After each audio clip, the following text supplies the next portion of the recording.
Hello students, जय श्री कृष्णा। कैसे हैं आप सब? उम्मीद है आप सब ठीक होंगे। और बच्चों, जैसे ये लॉकडाउन लगा हुआ है उसके बिहाफ में कम से कम अपनी स्टडी को ज़रूर रेगुलर रखें। बहुत ही आसान सा चैप्टर आज मैं आपके लिए लेकर आया हूँ 10th class science Hindi medium के लिए, जो कि चैप्टर है हमारा पर्यावरण। बड़ा ही आसान सा चैप्टर है, बहुत इजी, बहुत ज़्यादा इजी से भी इजी। बस आपको थोड़ा सा पढ़ने से ही बिल्कुल समझ में आ जाएगा। बिल्कुल फ्री के नंबर हैं इसके, 2 से 3 नंबर जो भी इसके होंगे वो बिल्कुल फ्री के नंबर होंगे, लेकिन आपको थोड़ा सा इसमें अपने आप को मेंटेन करना है। चलिए, बगैर टाइम वेस्ट किए मैं आपका ये चैप्टर स्टार्ट कर रहा हूँ।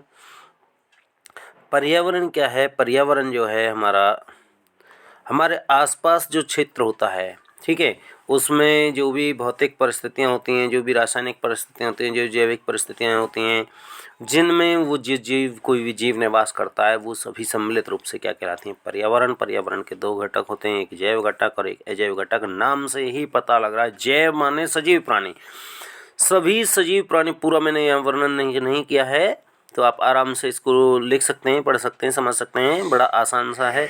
सजीव घटक का, जैव घटक का मतलब है सभी सजीव प्राणी इसके अंदर आते हैं। जितने भी जीवित प्राणी हैं और जो भी पर्यावरण पे अपना प्रभाव डालते हैं, तो वो सभी सजीव प्राणी इसके अंदर आते हैं। जैसे कि उत्पादक होते हैं, उपभोक्ता होते हैं। उत्पादक और उपभोक्ता को आप जानते नहीं होंगे। चलिए आगे इसी क्लास में मैं इनको सभी को बताने वाला हूँ। तो उत्पादक जो भी होते हैं, यानी कि हरे पेड़ पौधे। उपभोक्ता कोई भी जीव जंतु, चाहे वो पशु है, पक्षी है, जीव है, जंतु, सूक्ष्म जीव, कोई भी सूक्ष्म जीव, जीवाणु, विषाणु, कवक, प्रोटोजोआ, शैवाल, 5 प्रजातियाँ, ये सभी जो है ये सभी जैव घटक में आते हैं, ठीक है ना। तो और दूसरा है अजैव घटक। अजैव घटक बड़ा आसान है। अजैव घटक में मीन्स ऐसे पदार्थ हैं तो वो निर्जीव, लेकिन उनका सीधा सीधा सजीवों पे असर पड़ता है। तापमान, आप जानते हैं, तापमान अगर बढ़ेगा, गर्मियों में तापमान बढ़ता है तो जीव जंतु अधिक पैदा होते हैं, बीमारियां अधिक फैलती हैं, सूक्ष्म जीव अधिक वृद्धि करते हैं, बरसात में वृद्धि अधिक करते हैं। जलवायु का सीधा सीधा प्रभाव पड़ता है। अभी सर्दी आ रही है तो सर्दी का प्रभाव जीवों पर पड़ता है, गर्मी का प्रभाव जीवों पर पड़ता है, हवा का प्रभाव जीवों, मिट्टी का प्रभाव जीवों पर पड़ता है, पेड़ पौधे, नदियाँ, पहाड़, ये सभी अजैव घटकों के एग्जाम्पल होते हैं। तो अजैव घटक पर्यावरण के पारिस्थितिक तंत्र के जो होते हैं वो मैंने आपको बताए, जैव और अजैव घटक। इसके बाद मैं आपको लेकर के चलता हूँ उत्पादक और उपभोक्ता पर। बड़ा ही आसान सा है, मैंने ये कहा था कि सबसे आसान चैप्टर ये है। उत्पादक का अर्थ है ऐसे जीव जो अपना भोजन स्वयं बनाने की क्षमता रखते हैं, यानी अपना भोजन अपने आप बना पाते हैं, वो उत्पादक हैं। ये कौन है? हरे पेड़ पौधे। और हरे पेड़ पौधे किस प्रकार अपना भोजन बनाते हैं आप जानते हैं।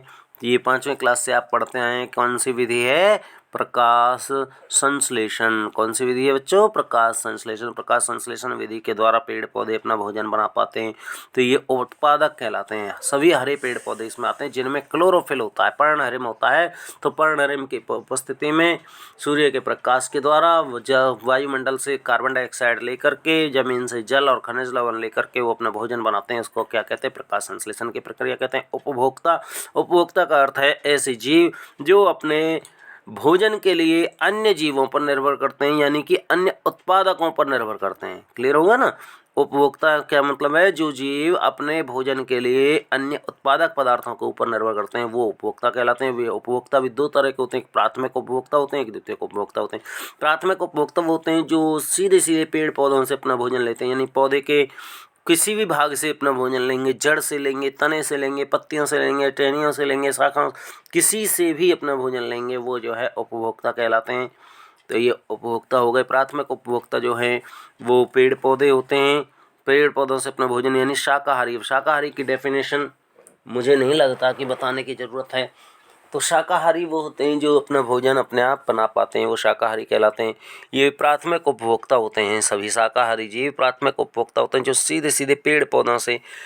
और एग्जाम्पल शाकाहारियों के बड़े आसान आसान हैं, मेरे हिसाब से आप सभी जानते भी होंगे। शाकाहारी का मतलब है जो केवल और केवल घास फूस पेड़ पौधे के किसी जड़ को, तने को, पत्ती को, किसी को भी अपना भोजन बनाएंगे, लेकिन केवल घास और पेड़ पौधों से ही अपना भोजन प्राप्त करेंगे और कोई चीज़ वो नहीं खाएंगे। हिरण है,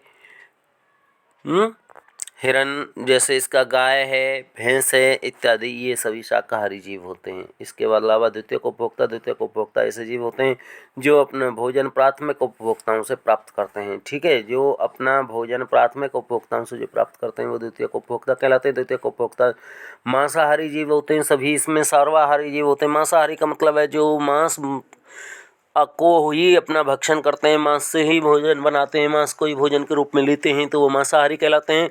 और अन्य जो है एक और प्रजाति होती है जो शाकाहारी और मांसाहारी दोनों के बीच में होती है, यानी कि जो आवश्यकता पड़ने पर जैसे जैसा मौका मिल जाए।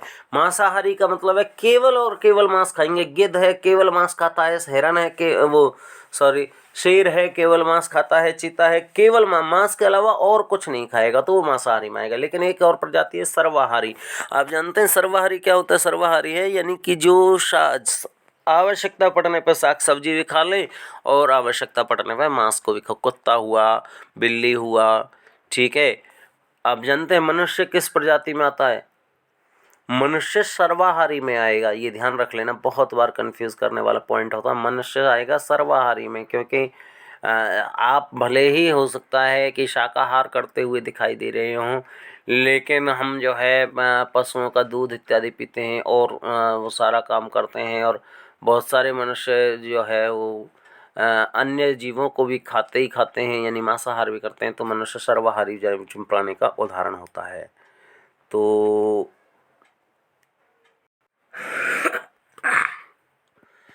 इसके बाद अपघटक पर बात आती है। अपघटक क्या होते हैं? कुछ ऐसे जीव होते हैं जैसे कि जीवाणु होते हैं, फफूंदी होते हैं, वो जटिल कार्बनिक पदार्थों को तोड़ करके सरल कार्बनिक पदार्थों में बदल देते हैं, तो अपघटक कहलाते हैं। सभी मृतोपजीवी। मृतोपजीवी वर्ड ही बहुत सारे वर्ड साइंस में ऐसे होते हैं जो कि अपने आप में ही अपने आप का एक्सप्लेनेशन। मृत उपजीवी, मृत माने मरे हुए, उपजीवी माने जीवों के ऊपर निर्भर रहने वाले, यानी मरे हुए जीवों के ऊपर जो निर्भर रहेंगे, यानी मरे हुए जीवों से जो भोजन लेंगे वो मृतोपजीवी होंगे। सभी जो विषाणु है वो सभी जीवाणु और सभी कवक इसमें निर्भर करते हैं। परजीवी, परजीवी का मतलब है जो दूसरे शरीर जीवों के शरीर के ऊपर रह करके उन्हीं से अपना भोजन प्राप्त करेंगे और उसको पूरी तरह नुकसान पहुंचाते हैं। परजीवी जैसे कि जूं हुआ, चिड़चिड़े हुआ, लेख हुआ, कलीली, पिस्सू, ये सभी जो हैं ये सभी परजीवी होते हैं। पेड़ पौधों में परजीवी जैसे कि अमरबेल हुआ, ये जिसके ऊपर रहेगा उसे नुकसान पहुंचाएगा। अच्छा बच्चों, एक पॉइंट आता है सहजीविता। सहजीविता का मतलब है सह माने साथ, साथ जीविता माने जीवित रहने वाले। ऐसे जीव जो साथ साथ जीवित रहेंगे सहजीविता कहलाएगा। सहजीविता कहलाएगा। सहजीविता में ये जो जीव हैं वो एक दूसरे के साथ साथ रहते हैं और एक दूसरे को लाभ पहुंचाते रहते हैं।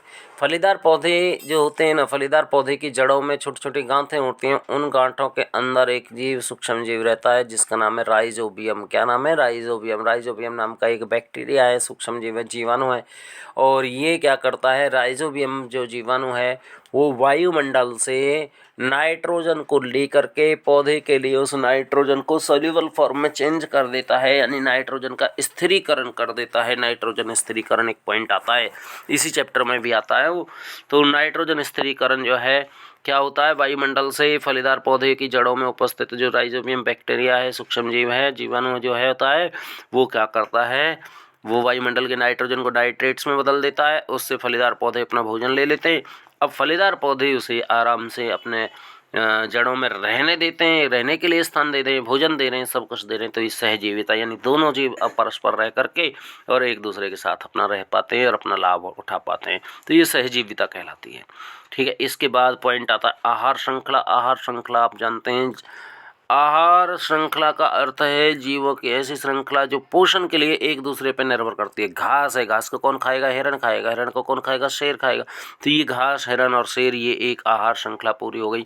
अब जो घास है वो क्या कहलाएगा बच्चों? पहला पोषी स्तर कहलाएगा। पहले पोषी स्तर पर केवल और केवल उत्पादक होंगे, चाहे वो पेड़ पौधे हों चाहे वो घास हो, केवल उत्पादक होंगे। और ये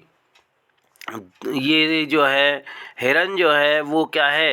हिरन जो है वो है आपका, ये उत्पादक जो कहलाते हैं वो प्रथम पोषी स्तर कहलाता है। दो उपभोक्ता हैं, उपभोक्ता में प्रथम उत्पादक। प्राथमिक उपभोक्ता भी दो तरह के हो गए, एक प्राथमिक उपभोक्ता, एक द्वितीयक उपभोक्ता। जो पेड़ पौधों से भोजन ले रहे हैं वो सभी प्राथमिक उपभोक्ता हैं। हिरण जो है ये प्राथमिक उपभोक्ता है। यहाँ पे आहार श्रृंखला में ये पहला पोषक स्तर है, ये दूसरा पोषक स्तर है, ये तीसरा पोषक स्तर है, और जो द्वितीयक उपभोक्ता हैं वो तीसरे पोषक स्तर पर आते हैं। तो जितने भी मांसाहारी जो जीव होते हैं वो आपके द्वितीयक उपभोक्ता होते हैं, शाकाहारी जो जीव होते हैं वो आपके प्राथमिक उपभोक्ता होते हैं। अच्छा, एक ऐसे ही आहार श्रृंखलाएं जब आपस में मिल जाती हैं, आहार श्रृंखलाओं के कुछ जो पद हैं वो पोषक स्तर हैं, वो दूसरी तीसरी आहार श्रृंखलाओं में आपस में मैच खा जाते हैं, मिक्स हो जाते हैं, तो ये क्या कहलाते हैं? खाद्य जाल कहलाते हैं।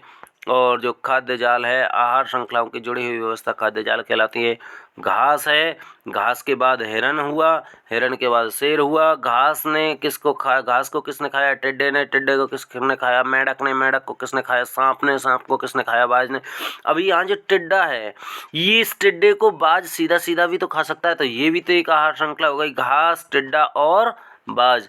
अच्छा जी, और दूसरी बात, इसी टिड्डे को मेंढक भी तो खा सकता है, तो एक घास, टिड्डा और मेंढक को लेकर के एक आहार श्रृंखला पूरी हो गई। और टिड्डे को सांप भी तो खा सकता है, तो घास, टिड्डा, सांप एक आहार श्रृंखला हो गई।